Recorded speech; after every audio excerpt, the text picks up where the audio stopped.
आइए हम लोग सुबह के प्रार्थना को करें।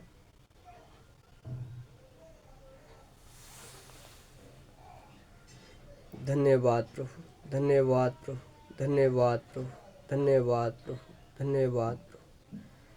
हे पिता परमेश्वर, आप जो स्वर्ग में हैं, आपका नाम पवित्र माना जाए।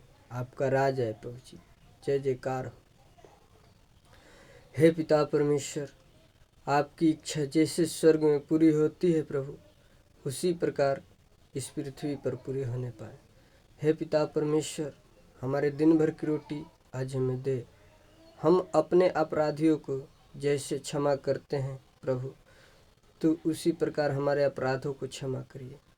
हे पिता परमेश्वर, हमें परीक्षा में मत डालिए, अन्यथा बुराई से बचाइए, क्योंकि राज, पराक्रम और महिमा सदा तेरी है प्रभु जी। आमीन।